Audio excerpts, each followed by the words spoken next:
that I thought might be helpful. And I'm really going to take you step by step through some of the very practical how to begin using this. And then I know Mr. B's gone even quite a bit farther than I have with it, so he's going to pick up from there. I thought some of the things we could look at, first of all, is how to add pictures, how to add stops to a presentation, how to create a new slide, record the presentation, and then upload it to YouTube. So I'll look at some of the practical things of how you're actually going to create the presentation. First of all, how many of you who have actually opened the program and tried it? You have? Okay. So for most of you who are starting from scratch, this is the opening scene when you click on share or create a new project. And the colors are a little bit different, but it'll work.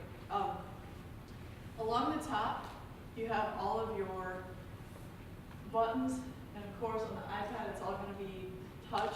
It's really hard to demonstrate how to make this because when it is projecting, you don't get to see the options for making it. Does that make sense? So what I did is I took a bunch of screenshots as I went through to kind of show you what you would see. You'll notice that it has this gray border around the outside with a white center. That's the first thing that you'll probably think about changing. So over on the left-hand side, you can see it gives you options. You have a whiteboard option, chalkboard, different graphs, different squares, and then if you go on down, there are so many different options. We're not going to look at all of those today. That's just a detail that you can look into yourself. See on the bottom middle, it says colors. You can click on that, and then it'll also give you an option just to put a solid color in the background. So I typically just choose white. That's going to be my canvas, and I'm typically importing a picture in, and that's how I use it for the most part. I'll be importing a picture in, or just drawing on a blank white canvas. So I can click on the white, and I'll do that a little bit later. The next icon is to insert a picture, and that gives you an option from your iPhoto library or from your camera. You can just take a picture right there. When you click the iPhoto library, it's going to look something like this. So here are all my options, and I'm going to select, it's a little hard to see up there, but I'm going to select a circuit that looks like this. Okay, once I put my finger on that circuit, it now gives me the option to resize and position and rotate. Okay, and you're going to use, you can do all that with 2 fingers. So once you have it where you want it, you're going to click done, and then it'll insert it, and you can't move it after you insert it. So make sure you get it where you want it. I mean, you can always go back, erase it, and reinsert it, but just make sure you have it where you want it. Then I wanted to look at the top icons that actually let you add different things. So the first one on the left is going to be your arrow. You can pick all different kinds of colors. You can make the font size or the size of the line thicker. You can change the opacity and the spacing. Next, then you have kind of like a Sharpie type instrument. And you can also pick or choose a spray paint can, a brush. I just stick with the Sharpie looking thing. Yeah, that's what I find is the most useful. And then of course you can pick your color, etc. Now with the highlighter, this is typically where I will go in and I'll change the transparency on the bottom there. Right now you can see it's at 32%, so it's pretty solid. But especially if I want to highlight over something but I still want it readable, you can change the transparency. I probably use the Sharpie and the highlighter the most. Typically, I am doing circuits. When I teach, so I teach power plant electrical, so I do quite a few circuits, and this program has really helped with that. Next, you have a line, and it's just put your finger on the place where you want to start and drag it to where you want to stop. If you put a double finger on, it will make it a straight 90-degree line, or a straight horizontal or straight vertical. You just kind of double tap and touch your second finger down. Next you have a box, and the box in the circle, again, you just start and drag, and that comes in really handy. And then you have the eraser. So at any point along the way, you can go in and you can erase what you've already done. One thing that is a little bit different that it took me a little bit of time to get used to is that everything happens on a timeline. So I can't remember why this was a little adjustment. Maybe Mr. B can talk about this a little bit. But it's different than PowerPoint where you're inserting something. You're adding strokes. So everything you do adds another tick mark to a timeline. So if you want to erase something, you kind of put the cursor back to where, okay, I just made this mark that I don't want, and then you hit the back button. And the back button, or undo, is that squiggly dark arrow up at the top right. So that's kind of your undo. And you can undo infinitely for a long ways. And then you can also redo. So that's good to know. First, what I thought I'd do, so here I just drew a square, and then I put in another square. Maybe if I'm identifying some components in a circuit, I'll do that first before I start tracing where the electricity goes. And I know we're all in different fields, and so I hope this is applicable to some of you. Did you just copy that box, or you had to draw a second box? There's not really any copy and paste. Okay. It actually becomes a part of the picture, but not part of the background. So your background is always separate. If you take the eraser, like for example, when I go in and erase this, I have the eraser. It's not going to erase your picture behind it. But I did just make two separate ones. Yep. And a lot of times. But you can't copy it. But you can copy it. Yes. Okay, you'll have to show us how to do that. Okay, I will. Okay. Oh, yes. There's the Lasso Tool as well. Yes. Okay, I forgot about that. Another thing that I could do, okay, so let's stick with this.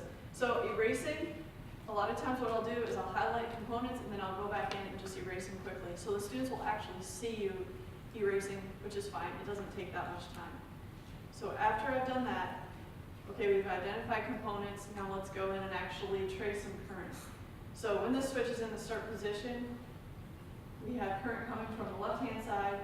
It goes through the switch and it goes through that coil and to ground. And so what I typically do is I preload a whole circuit before I get into class so that I'm not fumbling with trying to get the right color and the right size tool during class. I have done it in class. It's just a little bit more like you're on the spot to make everything work and to go in the right order. But if you pre-do it ahead of time, you just click through it and it plays out, and then we'll talk a little bit about putting stops in. So you can see now there's an extra bar at the top that you can pull down, and that's actually your timeline. And you can see you have the cursor about halfway through. That's the point in the timeline where this picture is right now. If I drug that cursor all the way back to the beginning, I would have a completely blank screen. If I went one, what would you call it? Like the first white line. Tick mark. If I went one tick mark, that's where I added the backdrop. If I went the next tick mark, that's where I put in that red square. The next tick mark is the next red square. The next tick mark is erasing the red square. So everything that happens gets a tick mark, and it's all linear. So at this point, if I'm thinking, okay, I'm going to present this to students, I don't want it just to run the whole thing at once. I want it to stop every once in a while so that I can kind of catch up and explain what I want to explain. And I can let me go back and forth between the two to show you what I just did. So on the upper right, do we have, on the upper right you see this button, and that's a stop button.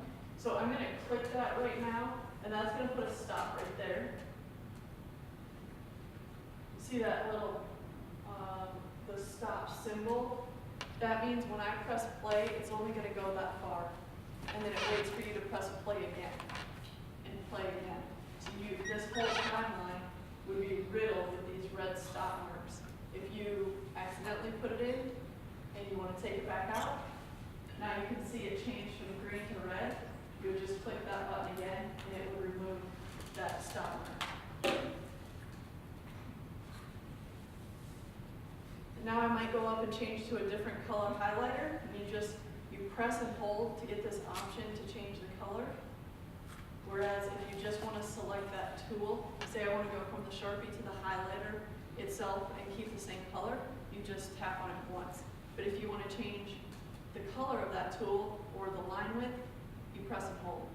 And then this box will pop up, click on the color you want, and then to get out, you just click outside of that box.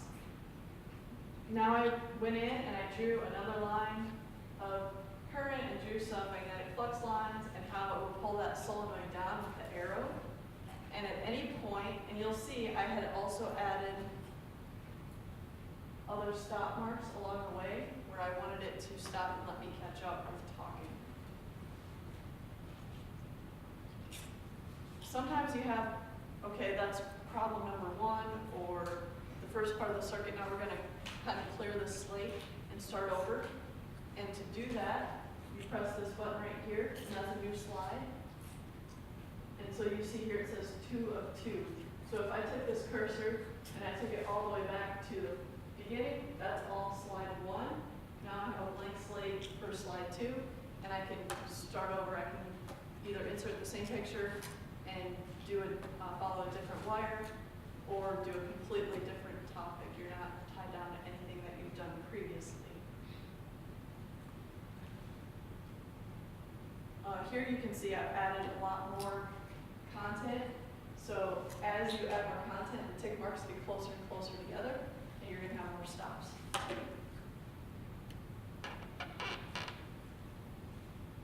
Another thing that you can do, and I'll show you the actual project here, how it would appear to the student, but at any point I can hit a button, and it just says it has a pencil, and then I am completely free and capable to draw on my PowerPoint as it's going.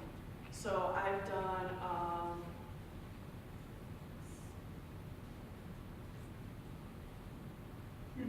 not very often, but I will call out my name.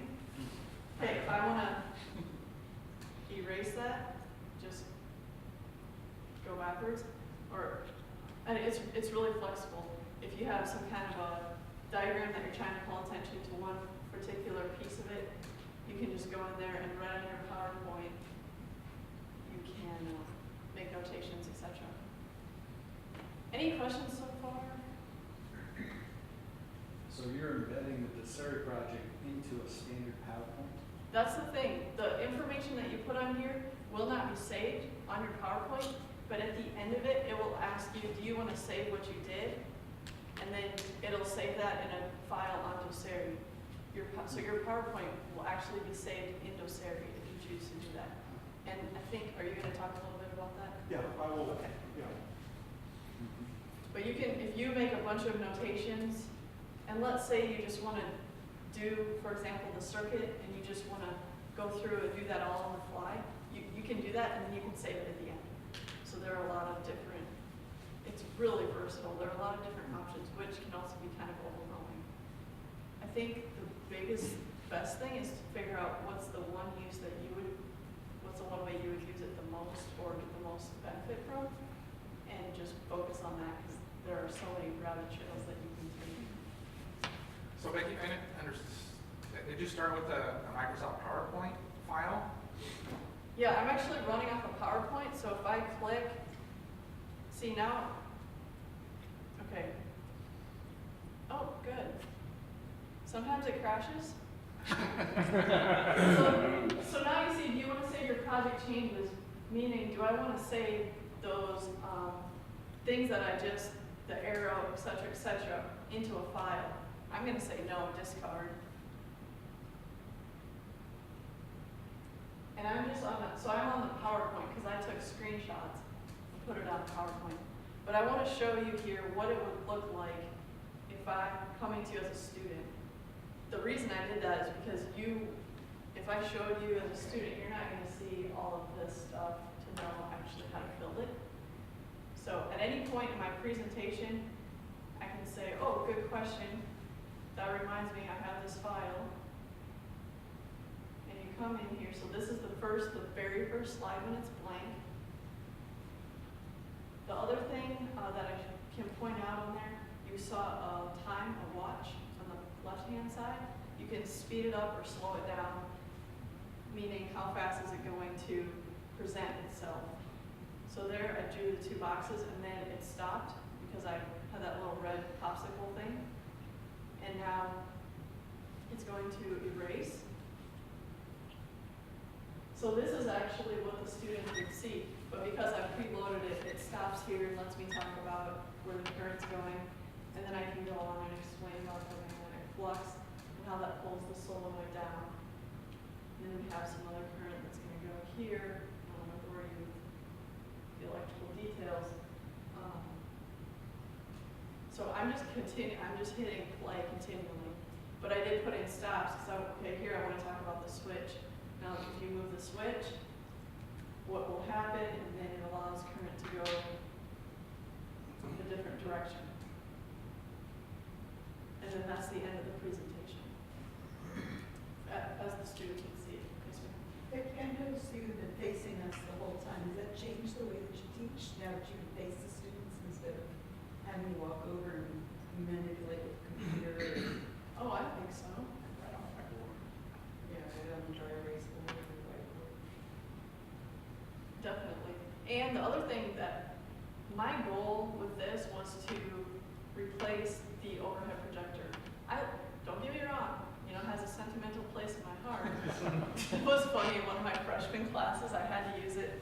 I forget why. I had to use it last semester. And they're like, this reminds me of junior high. Like they were getting all nostalgic. Can we take a picture of the overhead? I was like, oh, I'm getting older than I thought. But that was the thing, because I was doing this all on the overhead. And then you're really, you know, you're very stuck in one place, obviously. Blinded by the light. The other thing is, Panopto, what I found out, it's really hard for the video. When I'm trying to record for Panopto, it was hard for the video to pick up on the overhead. And then I'm moving the camera during class, trying to get it relocated and set up so that it can capture. This is all captured in Panopto because it's a screenshot. It's part of your screenshot. So we can talk more about that. I think Mr. Reese can talk about that as well. What was your best learning tool for adapting to this? Does Doceri publish any kind of things for help, or is this? I just use YouTube, really. Honestly, Doceri, how to do this, and there would be a video there. There's a lot, I mean, it's been used by school teachers for quite a while now, a couple years. So I found, and I mean, I guess I also emailed with Ben Caldwell, because I knew he had used it first. I think it was early. He kind of got in on it. And then asked Mr. B, asking the people who have been using it. I don't know. I mean, Doceri does have a website and they have some videos, but I guess YouTube was kind of my go-to. The best way is just to go in and Just play. do it, yeah. You know, and I would Play go with in and say, Becky, I mean, I learned stuff from Becky, and she probably learned stuff from me, Oh, because it's, you know, we discover things and we just share back and forth. Yeah. Because there's, I mean, it's like, I think it's like any modern piece of software, there is no good tutorial out there. Yeah. You just have to go in and play, and they just do a pathetic job of teaching you how to do it, because they don't know how you want to use it, I don't know. Yeah, there's so That's many. my opinion of it. Yeah, so many different just- ways to use You it. just start playing with it, you know. And I'm excited to be here because I'm going to learn from Becky. I'm excited. I can't wait for your lectures. I'm already like, what? We can do that. Okay, did that. Okay, the other thing that I really enjoyed is actually being able to record these presentations. So you may have noticed on the upper left you have that record button. When you hit that, you'll see this, either start recording or my recordings. So you can go see your previous recordings. It's just a file of what you've done before. Or if you hit start recording, you're good to go, and you just, actually, what I've started doing is talking and recording it during class. And as long as I don't, like, rub my hand on the speaker, it gets a fairly clean audio in class, which for me is great, because then I'm not taking this home at night trying to do all these videos, and it does take some time to create the presentations, But then once you have them, because I did most of these last semester, now it's like, oh, I'm ready to go. I just tweak it a little bit, kind of like your lecture when you teach the same class. You go in and tweak it and make it better. Oh, I learned this since then. But the recording thing has really been great. So my students will ask, are you recording this? And whenever I get to that point, they remind me. And then I can just upload it to YouTube. And I send them a link. So if you have a YouTube account, especially on here, it's pretty easy because my YouTube is linked to my email. And I can just drag and drop into YouTube. So you record it. And then when you're done, just press stop recording. There's also a pause button. And then you'll get this screen as soon as you press stop recording. And you just, for example, this was that same circuit, and you just drag it over to the YouTube file. You can also drag it over and save a copy in your picture file, or you can share it. I haven't really done that recently. I just typically upload it to YouTube. I know you put it in your Panopto, and so we'll talk about that. And so there's the drag and the drop, and then it'll take a while to process, and then I get an email. Congratulations, you have a new video on YouTube. And then what I typically do is just post that on Blackboard. And so I have a tab or a folder called YouTube videos, and then I just post the videos that I've done on Blackboard. So that if they're studying for a test, how did that, generate, how did that regulator circuit go? I don't remember. They can go find it and just click and watch the YouTube video. My only concern, honestly, is that then during class, they're not really trying to absorb it. And you can talk about that too, and I don't have evidence of that. That's in the back of my mind. Like, okay, if they know it's going to be readily available, are they spacing out or not taking it as seriously in class? So, something to think about. Oh, so here it allows you to put in a title and a tag, and then you press send, and then it will upload it. So I thought I would just show you the first part of a video that I recorded in class so you can kind of hear the quality. And there's a link there, but I already pulled it up, so it would buffer. Keep in mind, this is just, it's raw. The current is going the opposite way in the field. So we still have current coming up through the center coil, over to that junction. From there, it's going to go through the RCCR coil, hold current and voltage. That's going to close the point. I'm not going to bore you, but you can see that it's decent audio quality, to be honest, that you could use if you didn't want to spend another, chunk of time in some quiet room. I guess I was surprised by that. And it will sometimes pick up their questions, which is not bad. I don't mind having their questions on the video and captured like that. So that's really what I had prepared. Are there more questions? So the actual video is loaded into Blackboard. It's not just a link to YouTube. The video. You can do it different ways. What I do is actually embed it into Blackboard, I think. I don't even know what I do. I click create YouTube mashup or something. But it appears there, the little pictures in Blackboard. You can also post a link. I'm just thinking, are we going to overload Blackboard's capability? I don't know. If everybody starts recording videos into Blackboard. I can speak to that. Okay. You put them on Panopto's site, then you overload Panopto's site, right? So, I would say in my folder, I probably have maybe 5 or 6 because I really try and do, if there's a section of material that's more difficult, then I'll make a video. I've done it both ways though, embedding and just doing the link, and then it's overloading YouTube, and no one cares. Because I could just take this link right here, copy and paste, and I've even done this, I'll just email it to them. Here's this regulator circuit, and just email them a link, and then it's not on any of our equipment. These files that you record and you can choose later, you had 2 choices up there. Where are they stored? 2 choices. When It's you were saying you're all the gonna record, Doceri. you could pick up previous recordings? Yeah, it's all stored on the iPad. Okay, so it's not out there on YouTube. Yeah. It is? No, it's You- not. Unless you put it out there. Until you publish it. Okay. Once you do that, it's out there then. Yep. And that Definitely. that is an issue, like when you upgrade your iPad or your iPad crashes, you lose that. So right now, Doceri, or SD Controls who writes Doceri, is only storing it on the device. We've asked them to come up with some other way of storing it on the Dropbox or something like that. But you have to use iTunes to sync to pull the files off. And you can't do that. Did we do that with you? I forget. We were gonna try, we but pulled them off. you can, he has this saved on his computer, don't you?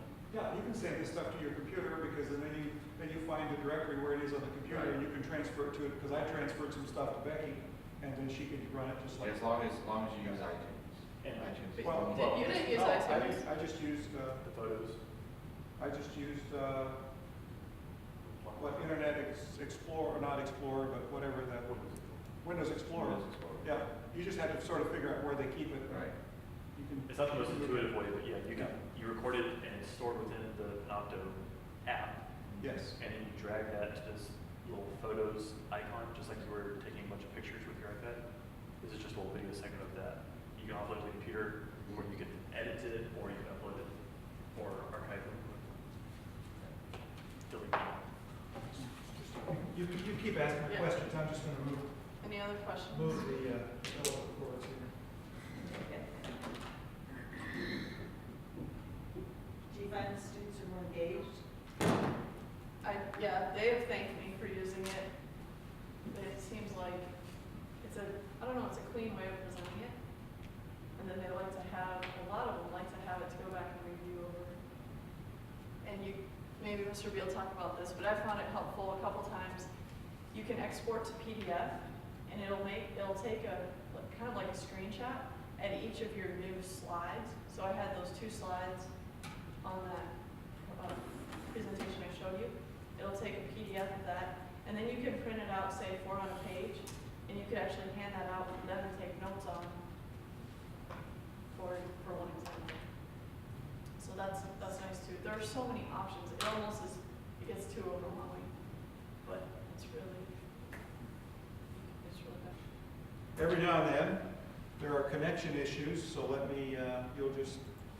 gonna bring up, oh, my Panopto went away on my computer. It's been, or not Panopto, Doceri has gone away. So I'll just reload it and let me, So you can put Doceri on your notebook as well as your iPad? well, it has to run on both. There you can see the crash message. That has been happening more recently. But, well, first of all, now there's a couple of things that I do. About 3 years ago, maybe, I started recording every class that I teach with Panopto. And I come in, I made these little gizmo cameras that will, and it won't work in here, but basically any size of classroom I have, there's metal strips up there, and this just magnetically attaches to the ceiling. And it works, and it gets the angle right, so you don't get the reflection off of it. And so that sets up real quick. I record everything, all of the Doceri, all of the PowerPoints, everything, because they're screenshots. They all get recorded that way. I post them. I was concerned, first of all, that students wouldn't pay attention in class. It's not true at all. I was concerned that students wouldn't come to class because they could just watch it. Watching the video, let me tell you, is a poor excuse for not being in class. Being in class is a whole lot more animated and alive than watching these videos. They're boring as all get out. But if a student misses, I just say, there it is. I can actually track to see if they looked at it or not. I don't know. I don't know if they positively looked at it. I can tell if they at least opened it and looked at it. I can say, hey, you missed. What do I do to make it up? Write me a summary of the class. There's the video. It's posted. And it has been absolutely great. So everything I do, I record, and that's worked. So I'm going to show you a little bit about how I would maybe go about building one. I have this template. This is Well, I'm going to show you, I pull off of photos that I shoot, I pull off of PDF files, I pull off of PowerPoint, and this Doceri is really meant to work with PowerPoint. It just works really well with PowerPoint, and it was made to work for it, work with it. So sometimes I use PowerPoint, and sometimes I don't. It just depends on what I want to do. But here, I've got this little PowerPoint, or I've got this Doceri template set up that has LeTourneau University School of Aeronautical Science sort of bumpers on it. And so if I wanted to, advertise that this is a LeTourneau product. So now I can come in here and I can drop things onto this, and I'm just going to drop in a diagram. Now this is something, now I also teach a lot of, I teach electrical and I teach aerodynamics, but what I'm going to show you today is just largely electrical. This is stuff that I just did for class today.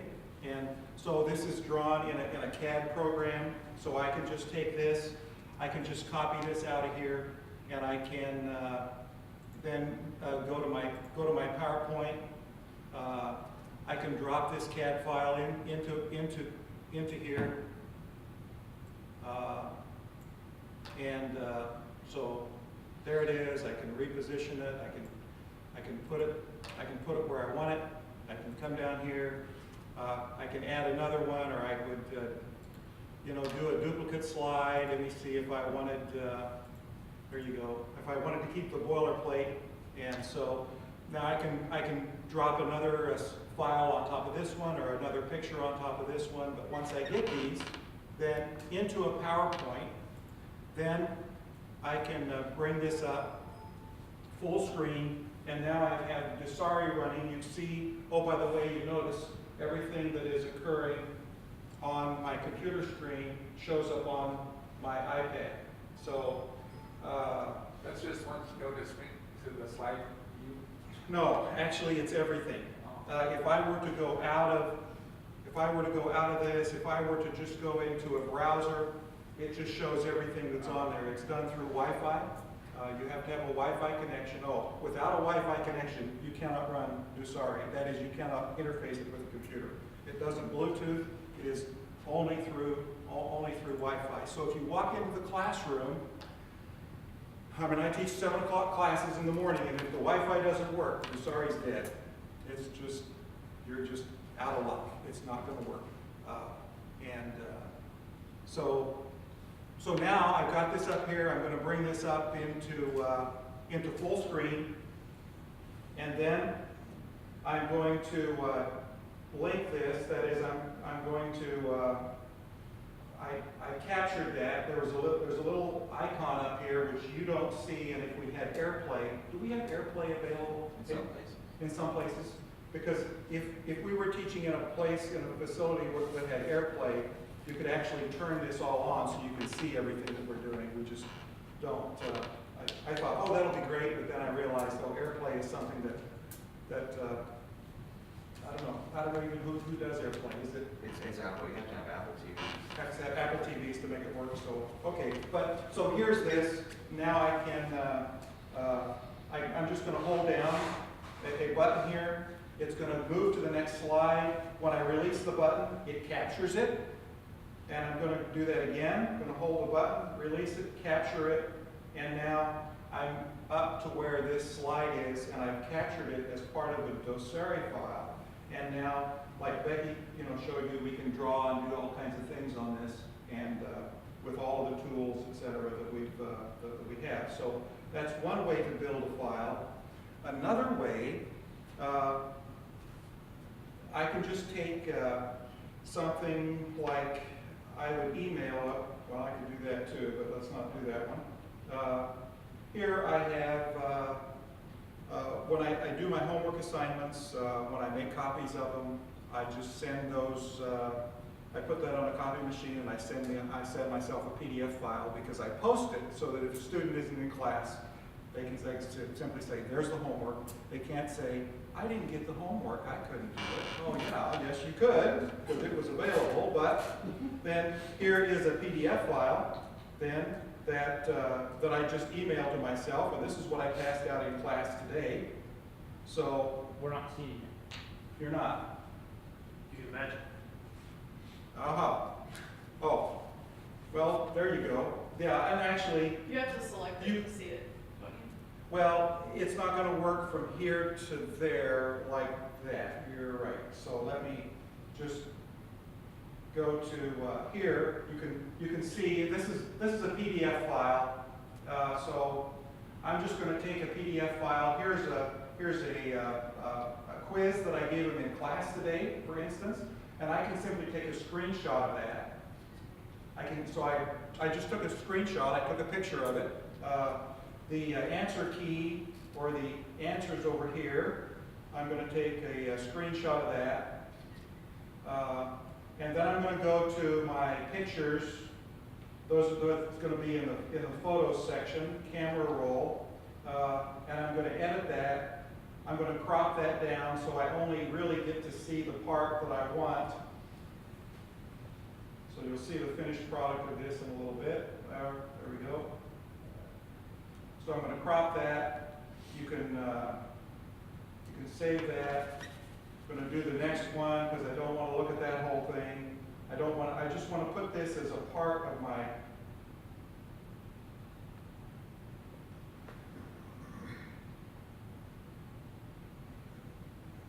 So now, let me come back to Doceri. I'm going to come here, I'm going to go to my next slide. I'm going to create a new blank slide here.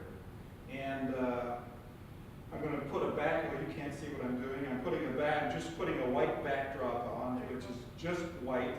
And then I'm going to import a picture, that picture that I just took.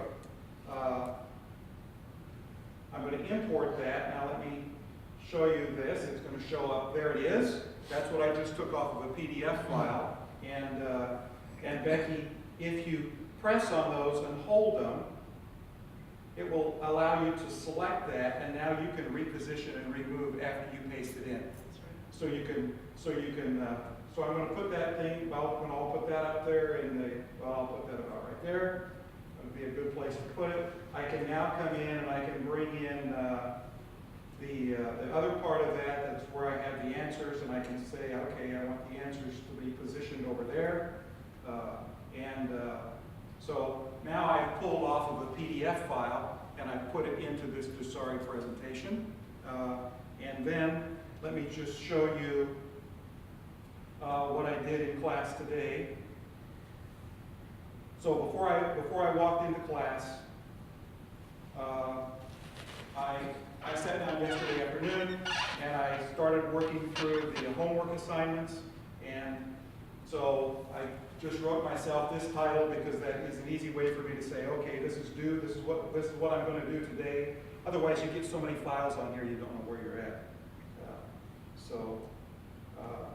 Now, here was a quiz that we took last time, and this was just, they took it at the end of last class period, and I just walked through it very quickly. Actually, I just showed them the answers, and this is where I worked it out.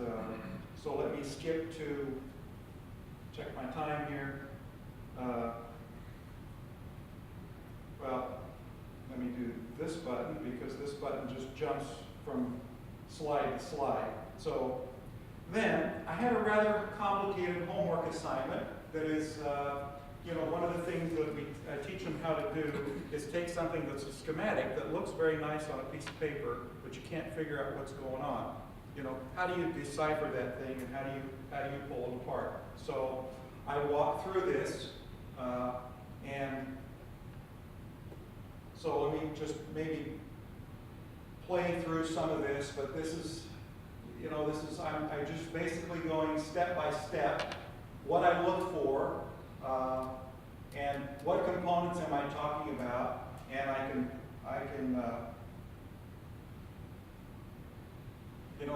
As I piece my way through it, as I pick my way through it, I'm looking for current flowing into nodes and out of nodes and all that stuff, and so I can show them and demonstrate where I'm looking, what I'm looking, what the next first step is, what the next step is, color coding it so that it helps them to follow it.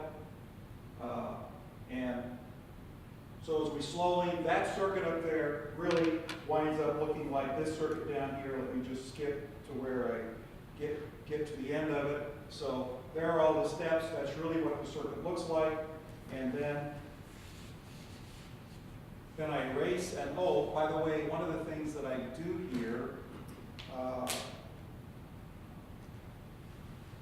there are, Becky talked about backdrops and what you draw. So I use that quite a bit. Let me finish this and then I'll go back, remind me, and then I'll go back and talk about that, because I took this, and I show, okay, these are all where all these components go. You copy all that information back up there, and so then I could show them all this. Ultimately, what I'm doing here, though, is I'm having them figure out various values. How much current flows here, there.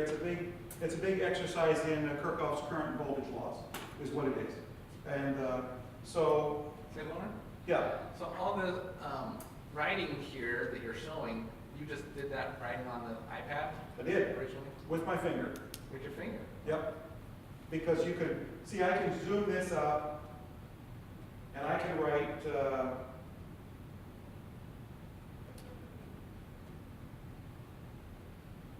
right there, and if I say, oh, I want to, see if I can, nope, I can't do that. And he's zooming in on the iPad, so we Yeah, can't see. I'm zooming in on the iPad, but so you can't see. I can zoom in and get, so I can look at a very small part of that circuit here, and it doesn't change the resolution there. So you get really fine pitch writing. Yeah, so I can, and I have a stylus, but I primarily do the writing with my finger because it took them a long time to get the stylus to work on the air. So I had a stylus in my drawer for about 3 months, I think, before they finally updated the software so it would work, so I'm used to doing everything with my finger. But now, what I did next is I had a student at the end of the class, and I did not spend the class time doing this. All I really did was show them the answers at the when we in class. So we got to this point, and I said, "Those are the numbers." So I started from the beginning slide. I just went here. I said, "Those are the numbers. Did you get those numbers?" I have a student that said, "Several. I didn't get those numbers." Okay. I don't have class time to pick through that with the student that didn't get those numbers. So what I did is those numbers, how I got all those numbers, I did all the math right here. Well, I started right here, and I went to the recording session, and I recorded. I brought up the recorder, which again, it doesn't show here, but I brought up the recorder after class, and this stepped through exactly how that problem was solved. I then have a Panopto application on my iPad here, and from that someplace, there it is. I have a Panopto application. I can upload that straight from here to Panopto, and then I go into Blackboard,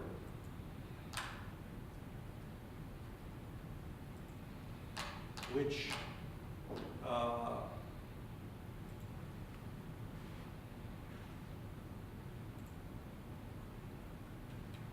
so once that's uploaded, I would just come here to the Tools section, pick the Panopto, and this is class video presentation. This, depending on the Panopto folder, This is DC electricity, that's where I put that explanation. It takes a while to go to Panopto's site to locate my class. Here's everything I've recorded this semester so far in that one class. It's the last one. Finding I through A, I would put an explanation there. I would say, okay.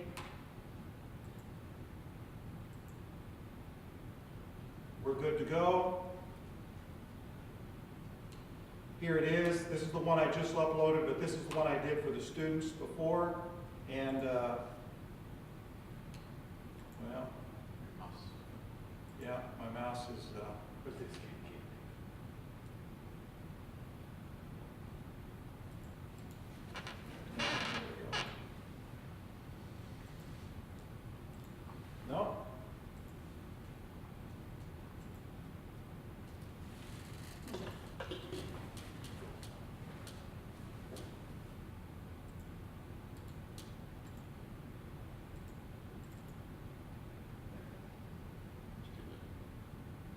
I don't see it do anything. There we go. So anyway, what that allows me to do then is I can give the students a very detailed explanation if they need it and if they want it. And it steps them through just one step at a time. This is where you look, this is how you do it. And I have students that on a very regular basis just simply coming and saying, thank you for putting this stuff up. And I used to have students in my office just almost continually wanting further explanation. I have very little of that anymore. They simply go back, if they miss something in class, they simply go back and re-look at the video and they'll say, yes, I now understand it, it makes sense. And it's for me, it's been a really good tool. So now here, okay, so now this is the explanation that they can simply look at. So we'll,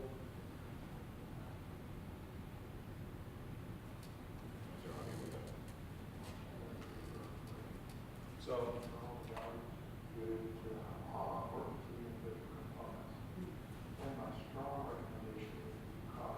okay, it's not too exciting. That's okay. Yeah. So anyway, but you get the idea that that can be uploaded there pretty easily. And it's, you know, does it take time to do it? Yes, it does.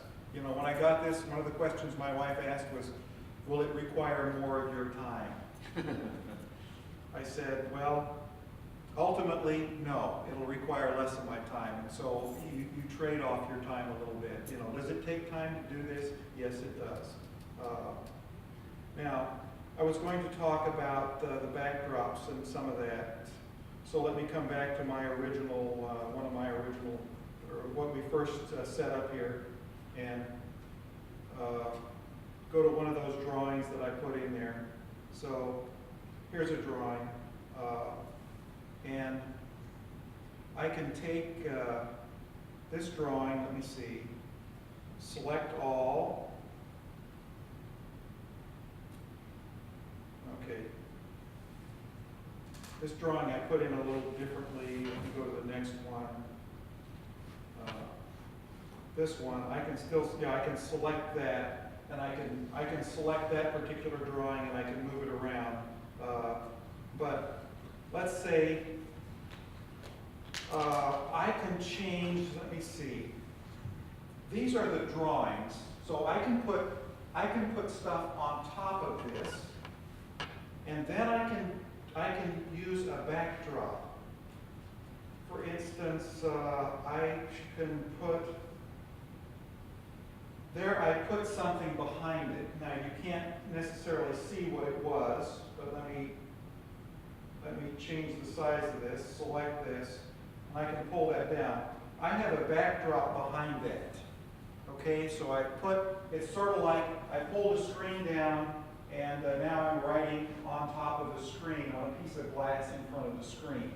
And you can control what you put in the backdrop, and you can draw on top of it. You can't erase what's on the backdrop. Now let me just come back here and change another backdrop. I'm just going to put my blank screen back there. I just have one that's totally white because that's what I like to work on most. So I just have a totally white background. And so, well, remember to select it, then I can reposition that where I want it. So now I can draw on this, and let's say current flow goes through this. Let me check my time here. Current flow is going this way. That arrow's not big enough, so let me make it big enough. Current's going that way, current goes that way, current goes that way, current goes that way. And so now I maybe can come in here and I can, if I use my eraser, I can erase that. But let's say I put stuff down there that I want to draw over top of, but not erase. Well, then what I'm going to do is I'm going to come in here and I'm going to do a screen capture. I'm going to capture that background. And then I'm going to paste that. So now I took a screenshot of this whole thing. And now I'm going to paste that in the background. Now I don't know if you saw it do it, but now if I come in here with my eraser, I shouldn't be able to, I need to erase my screen strokes. No. I omitted a step that I need to do. So what I need to do is come up here and I'm going to add another screenshot and then I'm going to drop that in. And now, when I try to erase, I can no longer erase those. So now I can draw something else on top of those, and if I want to erase then what's on top of it, then I can. And so that allows me to do basically multi-layered build-ups. But you have to play with it a while, and it takes a while to get to where you can figure out how to do that. Anyway, just we're out of time. If you can tell, am I enthusiastic about Doceri? I am, because for the first time in my life, I believe that I can teach a class like DC Electricity online. I've never felt like I could do that before, but I think with a tool like this, I could do that. I often do not write on the whiteboard anymore with a whiteboard marker. I just do it all up there. It's all captured. I can record. It is recorded. The students can look at it. They can look, and it's just been a fantastic tool from my perspective. So.